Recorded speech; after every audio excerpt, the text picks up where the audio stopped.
Dis donc, mais ça a l'air vachement bon ce que tu manges, c'est quoi? Ceci, papy, est un délicieux donuts au chocolat. Oh là là, du chocolat, mais qu'est-ce que c'est bon! Ça fait tellement longtemps en plus que j'en ai pas mangé! Bah tu veux goûter? Bah tiens, prends-en un, regarde, il y en a plusieurs, vas-y, sers-toi. C'est vrai, je peux! Oh, mon petit fils, tu me gâtes! Je suis ravi de voir que nous avons parfaitement réussi ton éducation et que tu es devenu un vrai gentleman! Et qui plus est d'ailleurs, tu vas pouvoir me...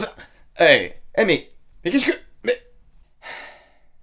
Et je suppose que tu trouves ça drôle? Bah pour être honnête, ouais, je trouve ça vachement drôle, ouais. Et bonjour à toutes et à tous et bienvenue dans cette nouvelle vidéo sur la théorie du plan ultime de Dumbledore. Épisode 2. Si vous n'avez pas vu l'épisode 1, je vous le mets juste ici, vous pouvez cliquer sur le coin de la vidéo parce que quand même c'est mieux de commencer par le début. Et pour ceux qui l'ont déjà vu, on y va. Et aujourd'hui, on va s'attaquer au deuxième livre de la saga, Harry Potter et la Chambre des Secrets. Qui n'a, soit dit en passant, plus rien de secret puisque tout le monde a vu le film. Ah, merci grand-père, c'était très pertinent ça. C'est vrai, tu trouves? Non. Moi, espèce de petit con, attends un peu que je réussisse à sortir de ce tableau. J'ai absolument aucune idée de comment je vais faire, mais quand je vais le faire...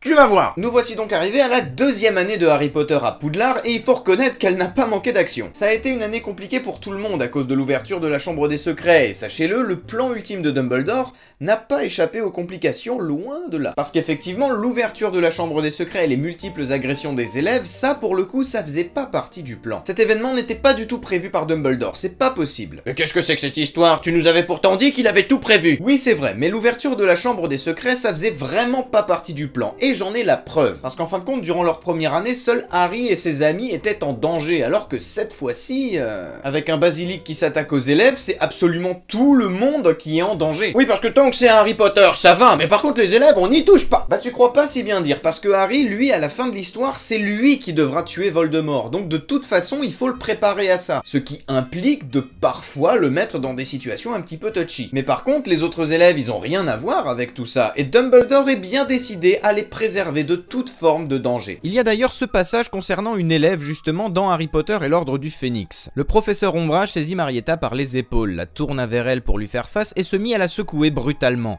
Une fraction de seconde plus tard, Dumbledore avait bondi, sa baguette levée. « Je ne puis tolérer que vous malmeniez mes élèves, Dolores, dit Dumbledore. » Pour la première fois, il paraissait en colère. Dumbledore ne supporte pas que ses élèves soient en danger. Il tient énormément à la sécurité de chacun d'entre eux. Il n'aurait donc jamais inclus dans son plan l'ouverture de la Chambre des Secrets. Sachant que quand elle a été ouverte la première fois par Tom Jedusor, il était là. Et il sait que ça implique par conséquent un danger de mort pour absolument tout le monde. Mimi Géniard est d'ailleurs encore parmi nous pour en témoigner. Ça veut donc également dire que Dumbledore ne semble même pas au courant que le monstre qui est dans la chambre est un basilic. Parce que sinon, je pense qu'il aurait quand même pris des précautions un petit peu plus drastiques mais nécessaires à la sécurité des élèves. Comme leur bander les yeux par exemple pour qu'ils ne puissent pas regarder le basilic.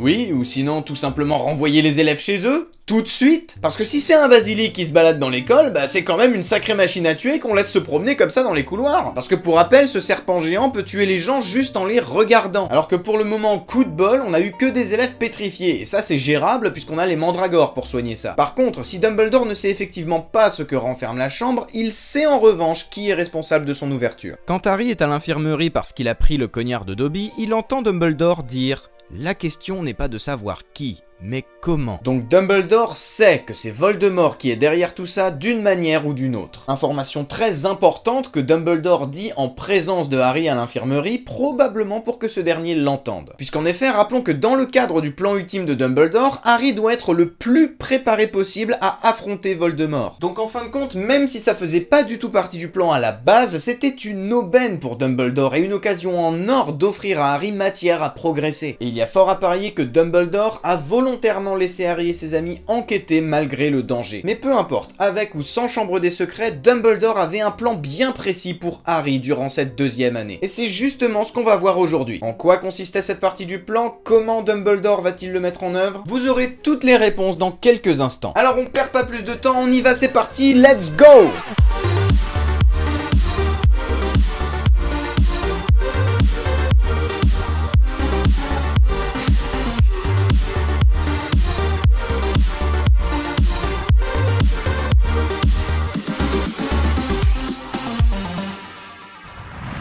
Un petit peu à l'image de la première année de Harry à Poudlard, Dumbledore a construit toute cette deuxième année autour de 3 objectifs principaux. 3 objectifs que Dumbledore va devoir remplir, et ce même si la chambre des secrets a été ouverte. Parce qu'il faut bien avoir à l'esprit une chose, c'est que pour vaincre Voldemort, absolument rien n'est plus important que la préparation de Harry. Tout d'abord, Dumbledore va devoir apprendre l'humilité à Harry Potter. Ensuite, deuxièmement, il devra également s'assurer que Harry apprenne le sort de désarmement Expelliarmus.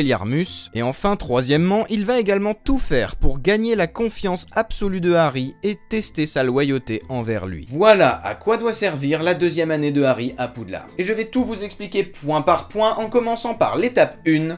Enseigner l'humilité à Harry Potter. C'est sans doute le point le plus important de cette deuxième année, car il est très important que Harry reste humble en toutes circonstances, car toute forme d'arrogance pourrait lui être fatale. L'arrogance est une chose nuisible et dangereuse qu'il faut bannir à tout prix, et ça, Dumbledore ne le sait que trop bien. Puisqu'en effet, dans sa jeunesse, il se trouve que Dumbledore a été un sorcier très arrogant. Conscient de son potentiel et galvanisé par sa relation avec Grindelwald qui nourrissait également de grandes ambitions, il a été très attiré par le pouvoir, et vous connaissez l'histoire, ça ne lui a rien apporté de bon, étant donné que c'est à cause de cette arrogance qu'il a causé la mort de sa propre sœur. Alors qu'un homme avisé aurait plutôt tendance à causer la mort de son petit-fils. Hein, quoi, qu'est-ce que t'as dit, grand-père? Mais rien, vas-y, continue. Dumbledore sait que l'arrogance d'un sorcier peut le mener à sa perte. Il doit donc impérativement empêcher Harry de commettre cette erreur. Et Harry encore plus que n'importe qui d'ailleurs, parce qu'il pourrait très facilement devenir arrogant. Parce que mine de rien, il a quand même de quoi se la péter, le tout petit bébé Potter. Déjà parce qu'il est un sorcier très doué, il est riche, il est célèbre, il est admiré de tout le monde, et ce, avant même d'entrer dans le monde des sorciers. Et comme si ça suffisait pas, l'année passée, il a vaincu Voldemort pour la 2e fois, il a sauvé la pierre philosophale, et il a fait gagner la coupe des 4 maisons à Gryffondor. Like a boss. Et moi, personnellement, je commence à me la péter quand j'arrive à ouvrir le bocal de cornichon que ma copine n'arrive pas à ouvrir. Je vous laisse donc imaginer le mec que je serais si j'avais fait la moitié de ce que lui, il a fait. Ouais,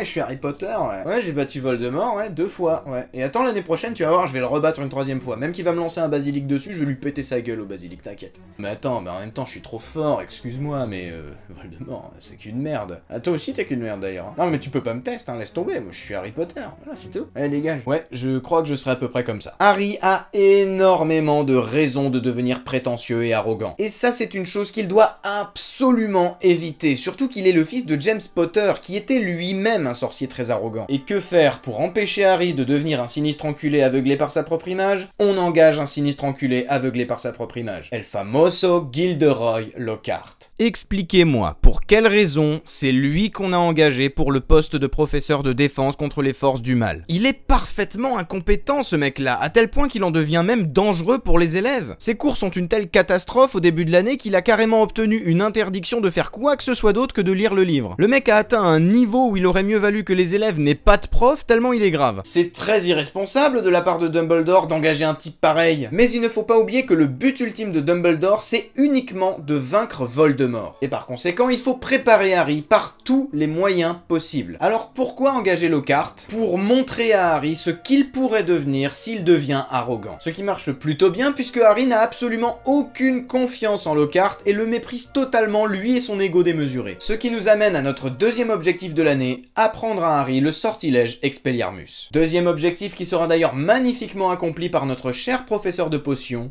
Severus Rogue. Et là, je vais vous poser une petite question, histoire de vous faire participer un petit peu, vous pouvez répondre dans le sondage qui s'affiche juste ici. Et la question est la suivante: à quelle heure de la journée, selon vous, le professeur Rogue accepterait-il d'être l'assistant du professeur Lockhart dans un club de duel? Vous avez répondu jamais? Eh bah bravo, vous avez raison. On est bien d'accord, c'est mort de chez mort. Jamais, au grand jamais, le professeur Rogue, étant lui-même un excellent duelliste, n'aurait accepté d'être l'assistant d'un blanc-bec comme Lockhart. Et si effectivement il a accepté, c'est forcément pour une excellente raison. Et cette raison, d'après la théorie, ce serait pour apprendre à Harry le sort Expelliarmus et pour apprendre à Harry à livrer des duels. Surtout qu'il est très important que Harry connaisse le sort Expelliarmus, et ce pour une bonne raison. Expelliarmus, c'est un sort de désarmement, à la fois offensif et défensif, qui permet de mettre fin à un combat avec un minimum de violence. Ce n'est pas un sort fait pour blesser ou pour tuer. C'est un sort qui est censé neutraliser un adversaire, ni plus ni moins. Or, dans Harry Potter et les reliques de la mort, on peut lire ce passage dans lequel Dumbledore dit « L'âme de Voldemort, mutilée comme elle l'est, ne peut supporter un étroit contact avec une âme comme celle de Harry.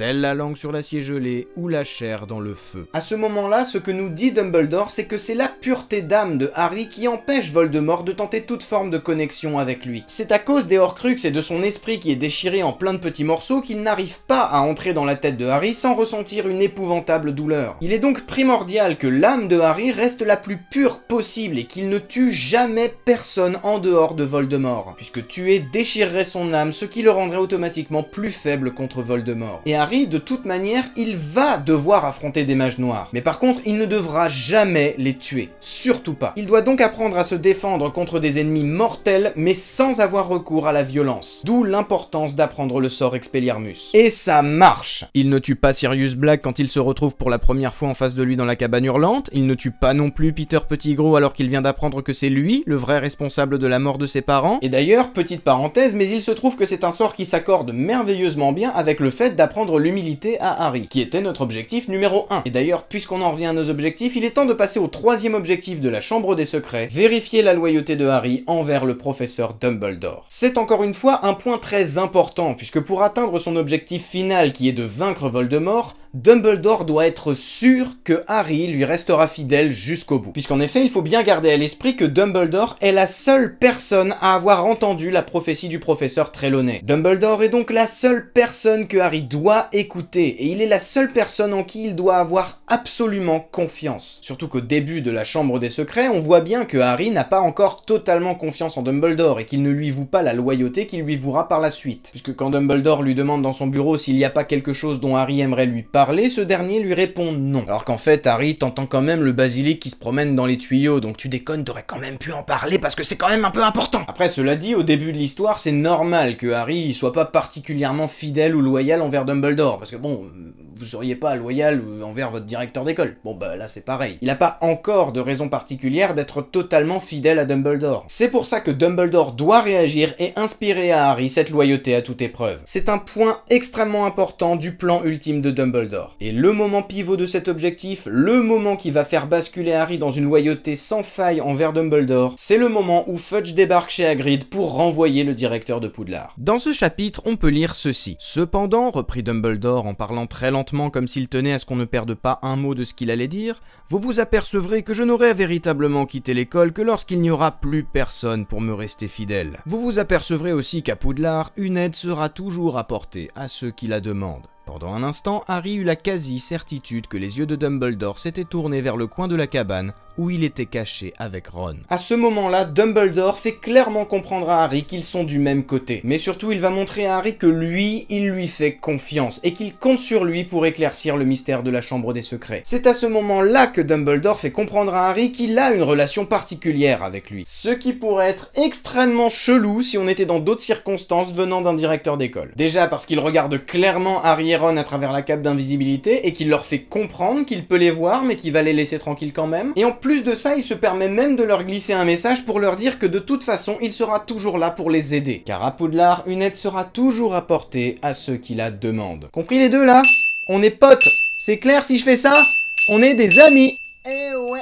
Ah non mais pas la peine de me regarder comme ça, j'y suis pour rien, hein. Moi je suis comme vous, je trouve ça très embarrassant aussi. Hein. Mais putain arrête, tu nous fous la honte! Et juste après cette séquence, quand Harry va se rendre dans la forêt interdite et apprendre de la bouche d'Aragog que Hagrid n'a jamais ouvert la Chambre des Secrets, il va également comprendre que malgré toutes les charges qui pesaient contre lui, Dumbledore a choisi de faire confiance à Hagrid, et qu'il l'a quand même gardé à Poudlard et qu'il continue de le protéger. Or, Harry aime beaucoup Hagrid, et en dehors du fait qu'il va comprendre que Hagrid n'avait effectivement rien à voir avec l'ouverture de la Chambre des Secrets, il va également comprendre que Dumbledore a été loyal envers Hagrid, ce qui va naturellement inspirer à Harry de la sympathie envers Dumbledore et de la confiance. Et à la fin du livre, on a la preuve que Harry est désormais fidèle à Dumbledore et qu'il lui a plus ou moins prêté allégeance, puisqu'il a été capable d'appeler Fumsec dans la Chambre des Secrets. Ce qui fait qu'à la fin de l'histoire, Harry a appris l'humilité, connaît le sort Expelliarmus et a désormais pleinement confiance en Dumbledore. Mission accomplie. Et voilà, c'est la fin de cette deuxième vidéo sur le plan ultime de Dumbledore, j'espère qu'elle vous a plu. On se retrouve donc la semaine prochaine pour la troisième partie de cette théorie sur le prisonnier d'Azkaban. Pensez à vous abonner et à activer la cloche, comme ça vous serez prévenu quand ça sortira. Si vous avez remarqué des points avec lesquels vous n'êtes pas d'accord ou des choses que je n'ai pas abordées, je vous invite à me les dire dans les commentaires, je suis assez curieux de voir ce que vous allez me dire, j'ai très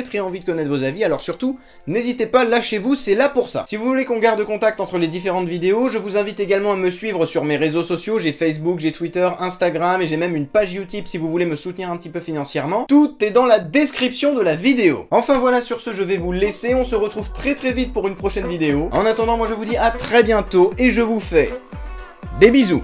Allez, ciao!